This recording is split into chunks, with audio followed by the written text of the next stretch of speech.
निवडणुका घेतल्या जात आहेत त्यामुळे एकनाथ खडसे असतील किंवा विरोधक असतील हे आरोप करतायत की निवडणूक आयोग नेमकं कोणाच्या दबावावरती खाली काम करतायत याकडे कसं पाहतात आपण? मग आमच्या रक्षाताई निवडून आल्या, खडसेंचं म्हणताय तुम्ही? हो. मग रक्षाताई निवडून आले त्यावेळेला याच्यामध्ये घोळ होता का जळगाव जिल्ह्यातल्या, असं म्हणायचं आहे का? कसं बोलत म्हणजे मुलगी हारली तर मग याद्या खराब, सुनबाई निवडून आली तर एकदम जोरात, म्हणजे अशी भूमिका अशी झाली दोन टप्पे घेऊन. याद्या त्याच होत्या ना, त्या काही याद्या बदलल्या नाही, बरोबर आहे. मग अशी दोन टप्पे भूमिका तुम्हाला घेता येणार नाही. ते काय म्हणाले मला माहित नाही, पण तुम्ही विचारताय म्हणून मी सांगतोय याद्या खराब आहे. 4 मध्ये आधी निवडणुकीमध्ये त्या ठिकाणी आमच्या रक्षाताई कमळावर निवडून आल्यात, बरोबर आहे. विधानसभेला आमच्या रोहिणीताई त्या दुसऱ्यांदा परत पडल्यात, म्हणजे मग याद्या खराब झाल्या का आता? नाही भाऊ भोगत झाल्या नाही भाऊ पण झालेले आहे. आपली पहिली प्रतिक्रिया काय? 2 डिसेंबरला नगरपालिका नगरपंचायतीच्या निवडणुका जाहीर झालेल्या आहेत. त्या या आठवड्यामध्ये पहिल्या आठवड्यामध्ये जाहीर होणारच होत्या, त्यामध्ये आधीच सुतोवाच असं झालेलं होतं. आणि म्हणून खरं म्हणजे या सगळ्या निर्णयाचं मी स्वागत या ठिकाणी करतो. भारतीय जनता पक्ष असेल, आमची महायुती असेल, आम्ही तर 12ही महिने 24/7 आमचे कार्यकर्ते निवडणुकीसाठी त्याला सामोरं जायला तयारच असतात. तसे वर्षभर सतत आमचे कार्यक्रम सुरू असतात. आणि म्हणून मला असं वाटतं की आता 2 तारखेला ही निवडणूक मतदान त्या ठिकाणी होणार आहे. 3 तारखेला लगेच निकालही लागणार आहे. मी पुन्हा आपल्याला विश्वासाने सांगेल की यावेळेला फक्त महायुतीच राज्यामध्ये या ठिकाणी येणार. विरोधकांनी जो कांगावा केला होता आणि अशी आशंका व्यक्त केली जाते की निवडणूक आयोग काहीतरी धोळा असल्या संदर्भामध्ये जवळपास 40-42 याचिका दाखल केल्या होत्या त्यापैकी 4 याचिका ज्या आहेत त्या फेटाळलेल्या आहेत. ते येणाऱ्या ज्या काही पुढच्या याचिका आहेत त्या बी फेटाळतील असं वाटत नाही का आता आपल्याला? ते वाटायचं नाही तर सर्व उच्च न्यायालय सर्वोच्च न्यायालय ते त्यांच्या मतावर आहे. आपल्या मतावर आणि फेटाळतील का नाही फेटाळतील ते म्हणजे ज्योतिषासारखं झालं, काय होईल असं नाही सांगता येणार. नाना पटोलेंनी एक विधान केलं की हे सरकार जे कार्यालय राहणार आहे आणि नंदुरबार सारखे इतर जिल्ह्यांमध्ये पण कार्यालय राहतील का भाजपचे? भारतीय जनता पक्षाची भूमिका आहे आणि संपूर्ण देशभर की प्रत्येक जिल्ह्यामध्ये कार्यालय असलंच पाहिजे. आणि त्याशिवाय लोकांचा संपर्क वाढत नाही, लोकांचे प्रश्न सुटत नाही, त्यांच्या अडचणी सुटत नाही. कार्यालय नसेल तर लोकांनी जायचं कुठे? आम्ही फक्त निवडून जायचं आणि मग लोकांना भेटायचं कुठे? आणि म्हणून मला असं वाटतं आमचे जे पदाधिकारी आहेत पक्षाच्या विस्तारासाठी सुद्धा, लोकांच्या कामांसाठी सुद्धा, सार्वजनिक जीवनातल्या कामांसाठी सुद्धा कार्यालयाची अत्यंत आवश्यकता असते. आणि आमचा पक्ष तर म्हणजे का तर केडर बेस्ड पार्टी आमची आहे. कार्यकर्त्यांच्या भरोशावर मोठी होणारी पार्टी, कोणत्या घराची पार्टी नाही की शरद पवारांची पार्टी आहे, उद्धव ठाकरेची पार्टी आहे, गांधीजींची पार्टी आहे, सोनिया गांधी राहुल गांधीची पार्टी, अशी आमची पार्टी नाहीये. आणि म्हणून आम्हाला याशिवाय पर्याय नाही. कार्यालय जर चांगलं असेल, सुसज्ज असेल, लोकांचा संपर्क चांगला असेल तरच आमच्या पार्टीचा विस्तार होऊ शकतो, त्यांचे विचार लोकांपर्यंत होऊ शकतात आणि सामान्य लोकांचे, गरजू लोकांचे, गरीब लोकांचे कामही त्या ठिकाणी होऊ शकतात. सर्व जाहीर केलेलं आहे की आम्ही महायुतीमध्ये लढणार आहोत. पण कदाचित काही ठिकाणी फारच टोकाची भूमिका असेल, जमतच नसेल तर मग त्या ठिकाणी आम्ही मैत्रीपूर्ण लढत त्या ठिकाणी करू.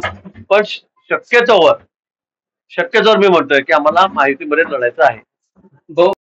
महायुतीमध्ये वाद आहे त्यामुळं एक संघ महायुती होईल असं निवडणुका लढतील असं वाटत नाही. अनेक ठिकाणी वाद असल्यामुळं भाजप सोबळावरती निवडणूक लढेल का आता? मी पुन्हा सांगेल आमची भूमिका हीच आहे की शक्यतोवर महायुतीमध्ये लढायचं आणि ज्या ठिकाणी काही ठिकाणी जर होतच नसेल, खूप टोकाची भूमिका असेल तर आम्ही मैत्रीपूर्ण लढत त्या ठिकाणी करू.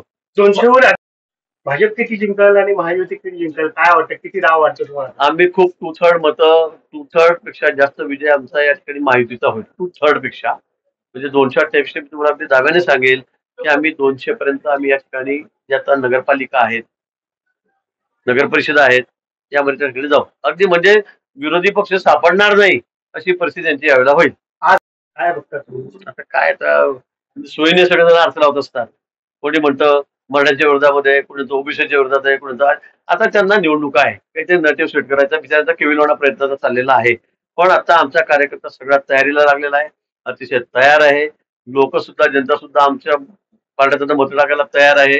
आणि लोकांनी वर्षभरातला दिवाळीचा काळ बघितलेला आहे, मागच्या वेळेला आमचं युतीचं काम बघितलेलं आहे, महायुती सरकार त्यांनी बघितलंय. आणि सगळ्यात महत्वाचं आमचे नेते माननीय मोदीजी यांच्यावर लोकांचा विश्वास आहे. सगळ्या देशभर बघा एकच नाव आहे मोदीजी, भाजपा. अजिबात नाही. निवडणुकीचे निकाल ज्यावेळेला लागतील 3 तारखेला त्यावेळेला तुम्हाला कळेल कोण किती एकत्र आलं, कोणाची ताकद वाढली आणि जनतेने काय केलं, मतदारांनी काय. म्हणजे दोघं बंधूंचा पण इफेक्ट नाही पडला. काय कसला इफेक्ट आहे, कसला इफेक्ट आहे? आता बघा तुम्ही निवडणुकांमध्ये तुम्हाला दिसेल काय इफेक्ट होत आहे.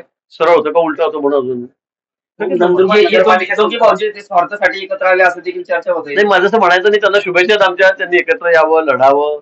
म्हणजे आतापर्यंत टोकाची एवढी भूमिका घेतली, इतके विषारी विखारी टीका तुम्ही त्या ठिकाणी केल्या आणि आता तुम्हाला एकत्र यावं, आमचं त्याबद्दल काही म्हणणं नाही. आता उद्धव ठाकरे तर काँग्रेसच्या मांडीवर जाऊन बसू शकतात, पवार साहेबांच्या मांडीवर जाऊ शकतात, बाळासाहेबांच्या सगळ्या विचारांना तिलांजली देऊ शकतात. हा, शिवसेना कुठे होते आणि कुठे गेली आज काही नाही. आज हिरवा झेंडा घेऊन फिरतायत, चांगलं आहे, शुभेच्छा आमच्या त्यांना. त्यामुळे काही आता राजकारणामध्ये अशक्य असं मला वाटत नाही.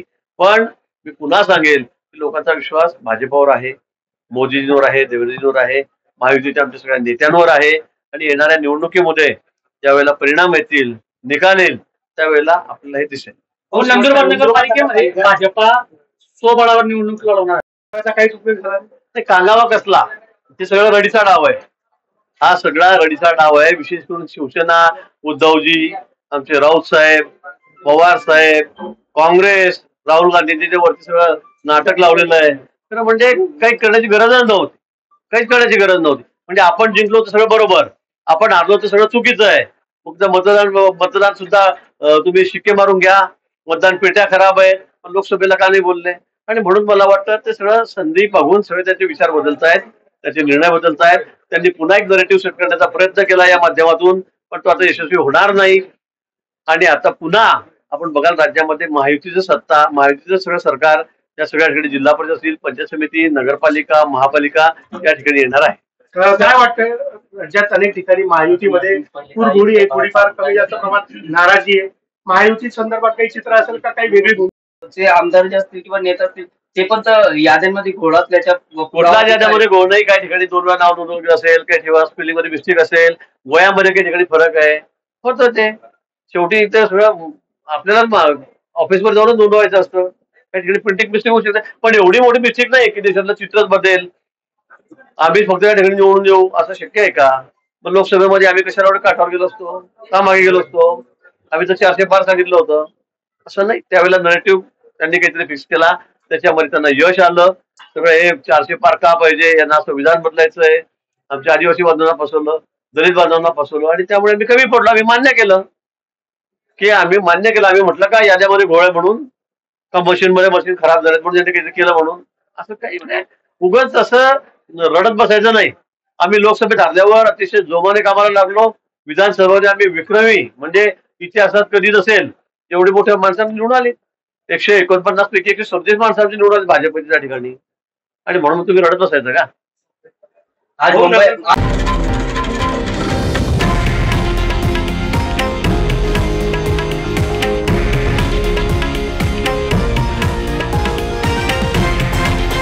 हे आहे देशातील नंबर 1 न्यूज नेटवर्क आणि आपण पाहत आहात TV9 मराठी, एकमेव.